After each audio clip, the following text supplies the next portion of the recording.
Kami juga menegaskan pentingnya sinergi antara BNN, Polri, dan pemerintah daerah, serta seluruh elemen masyarakat dalam memerangi narkoba. Tanpa kolaborasi yang sulit, upaya kita tidak akan mencapai hasil yang optimal. Contoh Madura, saya tuh kaget Pak.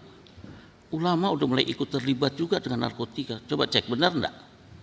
Pesantren-pesantren ikut juga Pak. Ini ada apa? Ternyata ada cuan di situ Pak.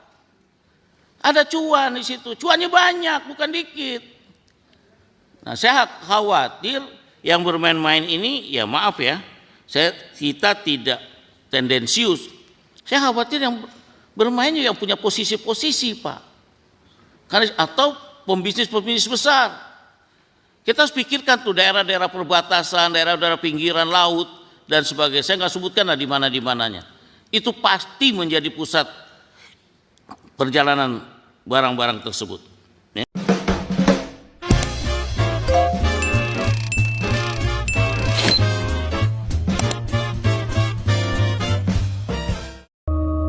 Begini saudaraku tentang video TikTok yang Anda kirim ini.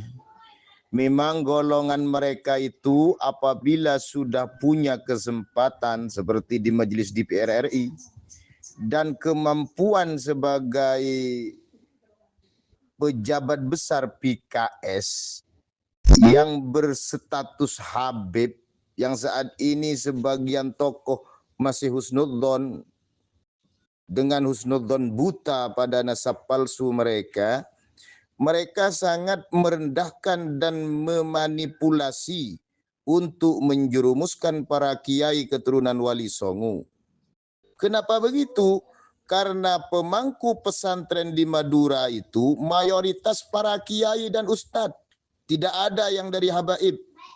Makanya mereka memainkan peran masing-masing untuk menjerumuskan para kiai. Begitu itu tujuannya, saudaraku. Di sini kami tegaskan pesantren di Madura dan di seluruh Nusantara telah mengajarkan prinsip tentang halal haram yang sangat baik, mengajarkan budi pekerti yang baik, cinta tanah air, serta patuh dan menghargai keputusan pemerintah. Pesantren telah mewujudkan ajaran pasti, ati'ullaha wa ati'ur rasul wa ulil amri minkum. Taatlah kalian kepada Allah dan Rasulnya dan juga kepada pemerintah.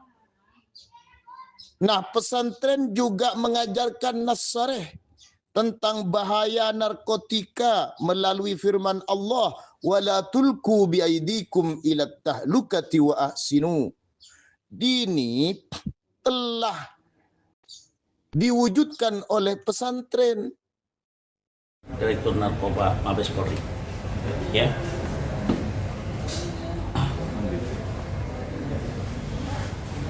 Di panggilan ini saya penuhi dengan baik karena saya merasa bertanggung jawab apa yang saya katakan.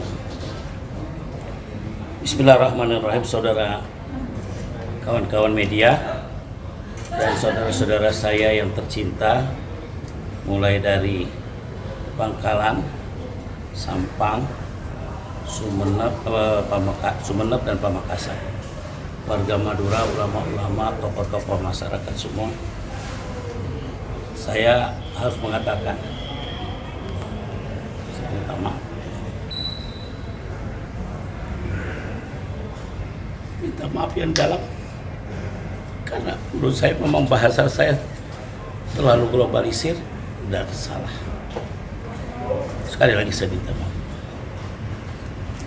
Hari ini saya dipanggil MKD memberikan keterangan sehubungan dengan potongan video pernyataan saya dalam rapat kerja bersama BNN, ya, kemudian menimbulkan polemik di tengah masyarakat, khususnya di kalangan ulama dan masyarakat Madura, mulai dari Bangkalan, Sampang, Sumeneb, Pamekasan. Ya. Pertama, saya menyampaikan permohonan sebesar-besarnya kepada ulama, kiai ke tempat wilayah tersebut, ya, keempat kabupaten tersebut, ya, mulai tadi yang saya katakan, mulai dari Bangkalan, Sampang, Makassar dan Sumeneb, serta seluruh masyarakat Madura dan tokoh-tokoh dan warganya secara menyeluruh yang mungkin sangat merasa tersinggung atas pernyataan saya. Saya memahami bahwa narasi yang berkembang dapat menimbulkan persepsi seolah-olah saya menyudutkan ya ulama dan pesantren. Untuk itu saya menegaskan sekali, tidak ada niat sedikit pun. Saya ulangi, tidak ada niat sedikit pun saya untuk menghina, mendiskreditkan para ulama, nggak ada. Itu guru-guru yang saya cintai semua, yang saya hormati dan saya hargai. Kedua, perlu saya jelaskan bahwa pernyataan tersebut disampaikan dalam konteks keprihatinan agar BNN, lembaga narkoba, untuk membantu agar tidak masuk ke wilayah-wilayah pesantren dan masyarakat. Ya, itu yang saya maksudkan. Dan saya ingatkan berapa kali dengan Ketua BNN, itu yang saya maksud sebenarnya.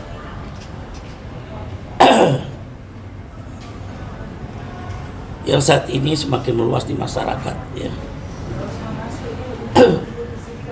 menyasar berbagai lapisan masyarakat. Maksud saya untuk mengajak semua pihak, termasuk lembaga pendidikan keagamaan, untuk meningkatkan kewaspadaan dan berbuat upaya pencegahan. Namun saat ini cara penyampaian saya yang kurang tepat. Saya ulangi lagi,